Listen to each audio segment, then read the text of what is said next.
Okay, we're gonna do our silicone prosthetic now. Now the ones that we have were actually made for the cheek area, but as you can see, we already have something in the cheek area. So we're not able to use both of them or put them in the cheek area because it just doesn't make sense that this would fit there.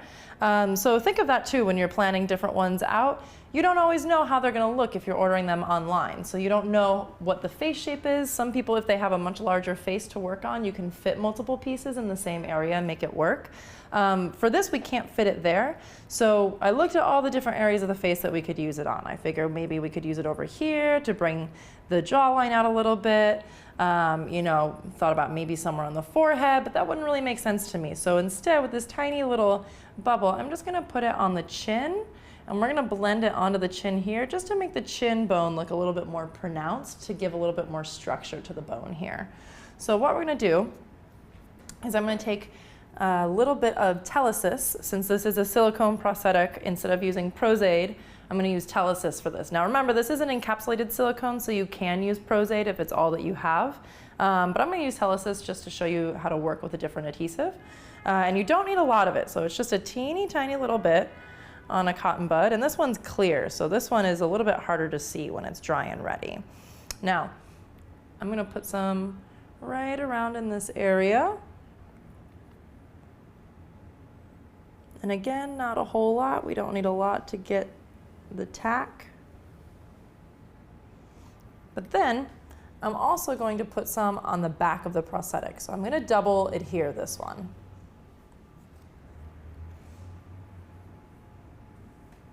And again, you don't need a lot, just a tiny little bit. And we're not taking it all the way out to the flashing, remember. It's just staying center right on top of the actual prosthetic. And because it's silicone, it's easy to see where you're actually placing it. And now that's gonna sit there. I'm gonna let that dry for a moment. I have some acetone and a cotton bud ready to blend the edges away on this one.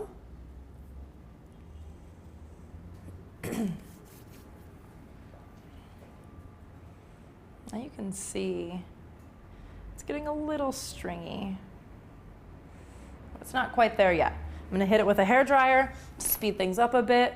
Now you can, when you're trying to speed up the Telesis drying down a little bit before you can adhere, you can do it onto the face, but be careful if you're spraying the air onto the prosthetic, especially something tiny.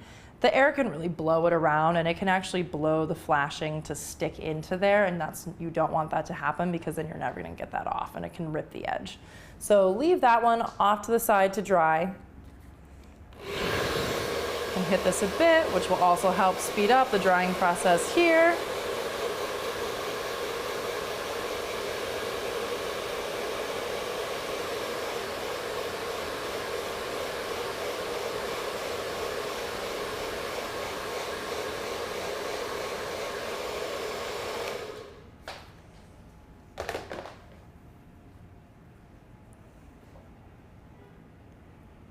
Test this one also. Now Telesis is fun because it will, it kind of dries to this like much more of a flat, shiny finish than, and not as tacky or sticky as the Prozaid. But it works with the body heat. So as it warms up with the body heat, when these double contact to each other, it tends to stick better the longer it sits on the skin, which is really great. And again, this is around the mouth area, so it does make more sense to have the Telesis here anyways, even if it were not to be a silicone piece. Now that they're about ready, what we're gonna do is see where we want it. And I want it to be right about here.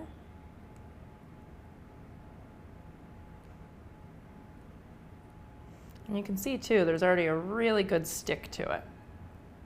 So now, I can just lightly push down. Now I have it pulled up like this so I can get in the inside and wiggle that glue inside there. And something to note too, the edges of a prosthetic almost always will come up if you're doing a long day on set, or if you're out in, you know, just wearing it for a long time and doing a lot of movement, the edges will almost always come up. It's just a part of what it is because it's something unnatural on the body, it moves around a lot, things like that. So be prepared for touch-ups, and it's not always, you know, sometimes the edges will come up because they weren't blended properly, but sometimes it just happens and it has nothing to do with what you did or didn't do.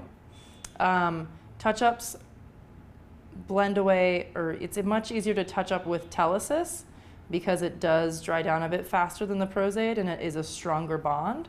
So having the Telesis handy for touch-ups, and again, you can use the Telesis on this foam latex too, it's not gonna harm it. It is just more expensive of a product. But having the Telesis on hand is really great because then you're able to do quick touch-ups. When the edge starts to peel up, if it's been a while that you've had a lot of stuff on there, then what you want to do is clean the area that you're looking to re-tack down. So say, for example, the edge of this came up. Instead of just putting glue and sticking it back down, you want to take a cotton bud with a little bit of alcohol and really clean the area off so you have a nice smooth surface to put more down on. Otherwise, you're just layering glue after glue, and eventually it's just not going to want to do it anymore.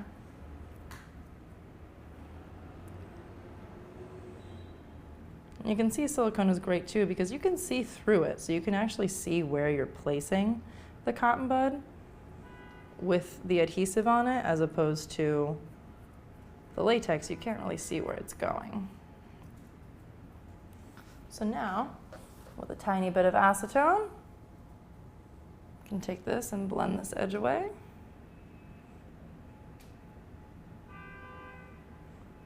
These edges are a bit thicker than the bald cap edge, so it'll take a minute longer to get it going. But again, using the same rolling motion that we did with the bald cap.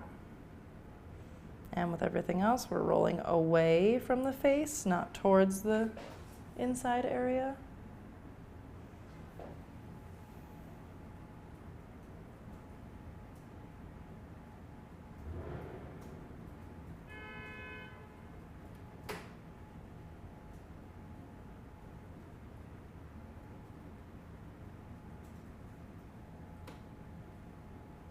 Be patient here.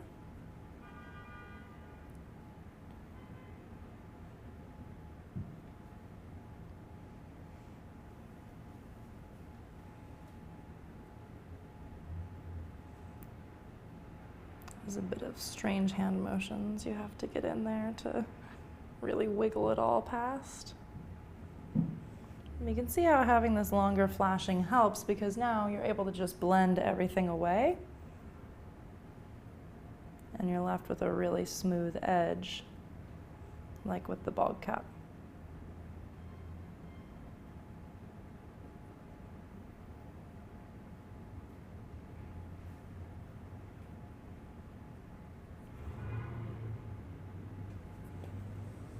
What'll help too is having your tiny little scissors on hand.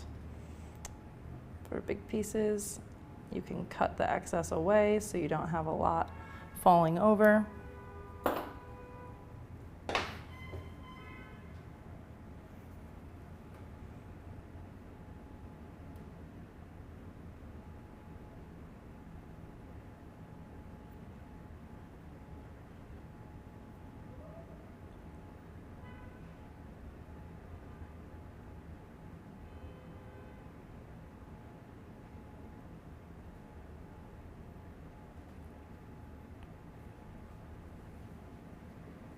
And make sure, if you're doing a silicone piece around the eyes, be extra gentle with this acetone.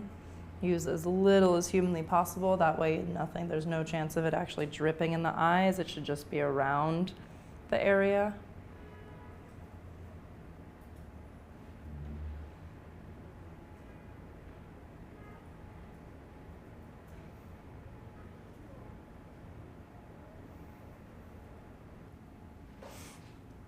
Okay, so once that edge is blended away, you can take a little bit of Pros-Aid and stipple around the outside edge the same exact way we did with the bald cap.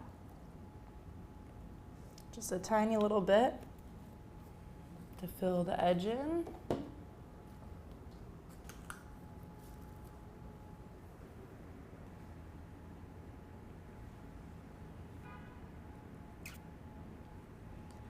And just extending the stipple out slightly just to give a little bit of texture to the skin. Because it's a zombie, we want to kind of give some different texture so it's not so smooth and human-like. The same way I did here on the nose, just give a little bit of texture to it.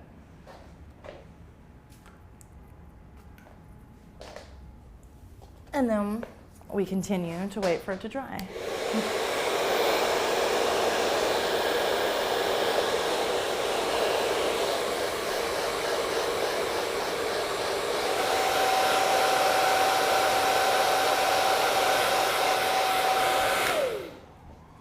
So even though we can tell that we're still waiting for some of these pockets of Bondo to dry down, I'm going to start painting the actual appliance itself. We're just not going to touch the areas that haven't completely dried down yet, and then we can go back and finish it. Some of the areas will be okay if we touch it slightly, but some of the areas that have bigger pockets, like under the eye area, we want to be careful around. So we're just going to paint around those and then come back. So to paint latex, remember we sealed this foam latex with Pros-Aid. So now it's okay to use any type of makeup on them. Again, Pax paint is typically what's used. Rubber mask grease is always kind of the classic standard. That's what I'm going to be using is rubber mask grease. You can tell it is extremely opaque in this very unnatural skin tone color. So even though she's going to be a zombie, we're going to do very similar to skin tone because I want her to be like a natural zombie. So we're going to go similar to skin tone here and balance it a bit. But remember back from in our illness module, taking away some of the warmth in the skin will give the appearance of someone being dead. So we're going to go close to skin tone, but also a little bit more cool versus warm tone. So using the rubber mask grease, I'm going to mix that up and then stipple on top.